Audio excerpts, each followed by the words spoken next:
Hey guys, it's Tyler. After a conversation with Mr. Max the other day, I wanted to make a video on knife fighting, but specifically for boxers. My brother-in-law runs a Call of Cthulhu game, and it made me start thinking, well, in the 1920s, boxing is really popular, but knife fighting is probably the most popular it's ever been outside of the, periods where it was a very viable self-defense weapon. This is not going to be a video on self-defense. If you get some ideas for it and you carry a knife every day for self-defense purposes and that's legal in your jurisdiction, great, but self-defense is a legal term. This is not a legal video. Don't take legal advice from it. Now, regardless of whether or not a knife is an effective tool, I wanted to consider how a boxer or maybe a karateka would use a knife. Now, other than that, let's talk a little bit about the differences between knives and daggers. I'm going to bring up maybe the most stark difference, and the most daggery dagger, maybe. A knife, by definition, of course, has to have an edge. It has to be able to cut. Daggers do not have to be able to cut. This is a stiletto. This is maybe the best example of a dagger that can't cut. But very often rondel daggers, sometimes bollock daggers, other daggers that are made to defeat armor or that are very long and clearly intended to thrust and stab only, very often they weren't made to cut. It's just added labor. It makes it thinner in profile, so it makes it easier to break. There's no real sense in it, right? They're also usually quite a bit bigger than knives, though that's sort of a squares and rectangles thing. A knife, on the other hand, I'm not going to test that for you, can cut. This is just my EDC Mora knife. Now, if we are talking legal in the terms of an RPG in a game, this is a work knife. It's in this nice, non-scary, high-vis orange.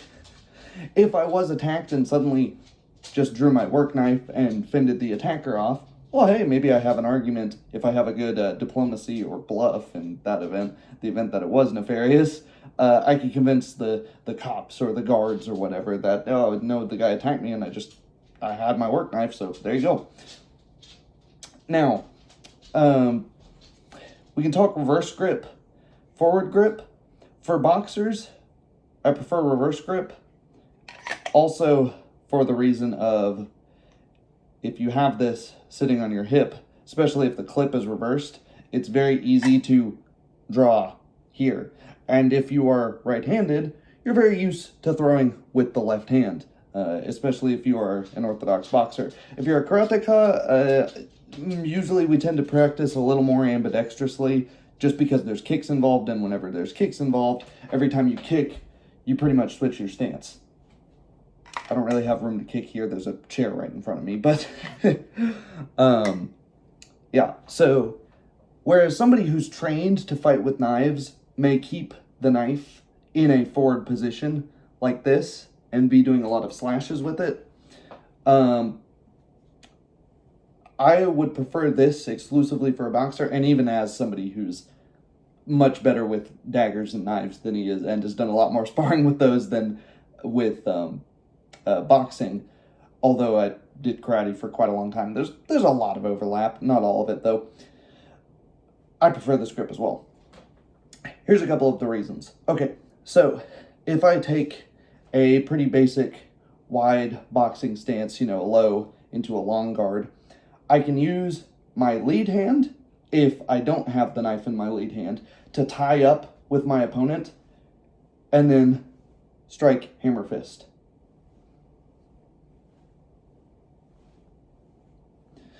If I am good at throwing the body jab without ducking much offline, all I have to do is bring my elbow out like I'm throwing a really bad punch, and then I can expose the point of the knife and deliver a thrust there. So I can tie up with my opponent and thrust first. Jack Dempsey calls this the smart knife fighter in his version of the U.S. Marines Combatives book from World War II. Fight Tough, I believe it's called. So the smart knife fighter keeps his open hand in the front so that Obviously, if this is in the front and this is what meets you first, your hand's probably going to come on this, even if you're not trained. And then we're getting into wrestling. I have to extricate and then look out.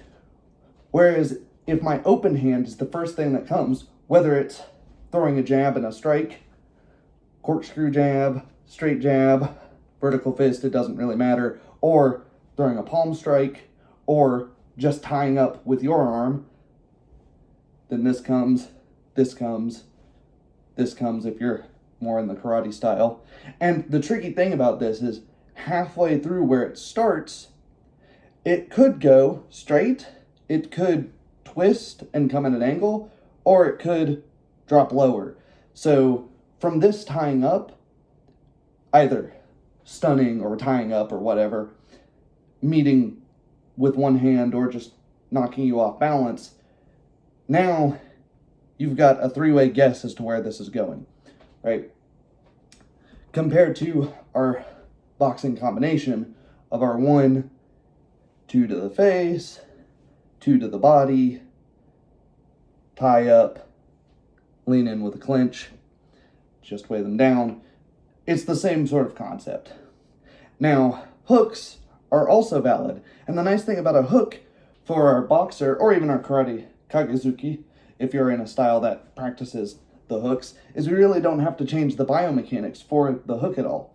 Now, remember, if you are throwing your hooks like a swing, more like a ridge hand, a long hook, where you're landing just with the outside knuckle or the ridge, yeah, you will have to change that. But if you are used to throwing a tight, short hook, then you have that slash here. Why would we use a slash and not a stab when stabs are much more likely to end the fight then and there? Maybe you have a short knife that isn't going to go very deep, because stabs are only more lethal and more effective at stopping the target when they are about 2.5, 3 inches long at minimum. It's a reason dedicated fighting knives or daggers tend to be quite a bit longer than work knives. I think this is exactly 3 inches. Well, one of the reasons is that I can open up a cut across the forehead just like I would with an elbow. There's for your Muay Thai guys, pretty much the same thing. Open up that cut across the forehead, blood starts dripping down, blinds the guy, or hits the guy in the eyes, fantastic. Cuts the guy's nose, same thing as a broken nose, you're going to have difficulty breathing now. Or the throat, obviously. So there's a lot of fantastic targets in this area. Whereas when I throw a normal hook, if I land on the cheekbone, pretty great, but really I want to land on jaw, temple. Likewise, if my opponent is reaching his hands out to stop my knife, if I slash across here and I get a good cut on it, I can cut tendons and prevent the guy from gripping. These tendons here are responsible for gripping.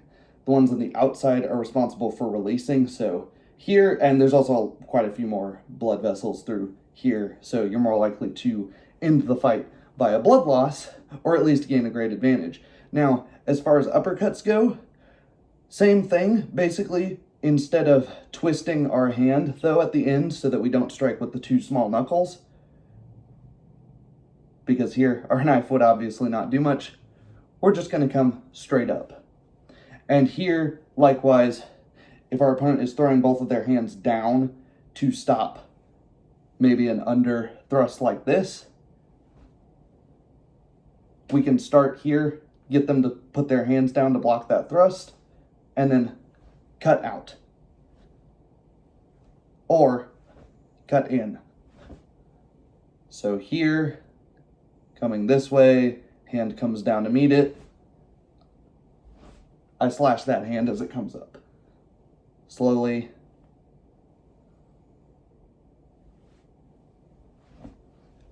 And it's the same biomechanics as an uppercut, we just don't twist our hand at the end. So kind of like a hook, just coming up. Somewhat like a shovel hook mechanism. Okay. As far as throwing the cross, or just the straight right, some of you may have boxing coaches that tell you to do this anyways. Instead of coming straight though, and then just pulling it straight back, I'm going to come out and then slash downwards. Some boxing coaches will tell you to do this because you can get a little bit of angular momentum on the chin rather than just pushing it straight back. As you land, you turn the chin, and that gets you a little more likely to get a knockout. So if you normally throw your straight right with a little bit of a downward curve at the end of it, great. That gives you that slash. And obviously it's not a, if you're practicing this, practice it as come out to about 70-80% extension. And then as you make the rest of the extension, turn it downwards. So.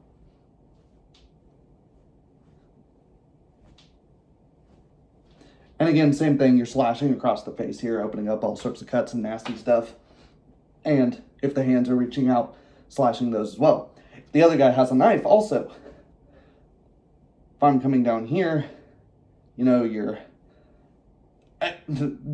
the reason people stab like this is a whole nother topic for a video. People actually do stab like this. It does happen, especially in armor with daggers, etc. But this slash that as it's coming in, it both physically blocks it.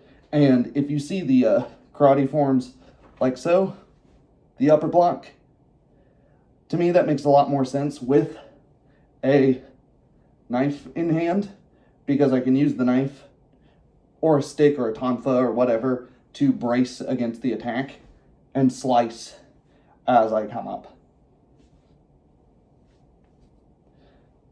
Bang, hammer fist, but the hammer fist has a knife in it, so that's obviously a lot more effective. Likewise, the karate ridge hands. Obviously, if I throw a ridge hand, but it has a knife in it, that's going to be quite a bit more. Sometimes you'll see this movement too. The outside block, or I believe Shotokan calls this the inside block because it comes from the inside. That works as well. If somebody grabs your wrist or your sleeve, you come here, break the wrist grip, or if they're close enough, stab to the neck, but break the wrist grip, then slash. Going back to this though, from this straight right into this position, if we retract it all the way, you should know, if you're a boxer, well, now we're in a Philly shell. And from the Philly shell, I can throw the flicker jab either up, if I'm close enough to get up under the neck and jaw, or I can throw it straight out as a hammer fist and just flick that out there. And then I have this hand available for parrying. I have my shoulder available to duck and roll and weave. Obviously, you don't want to just weave against a knife because, I mean, if it hits your shoulder, that's still bad news.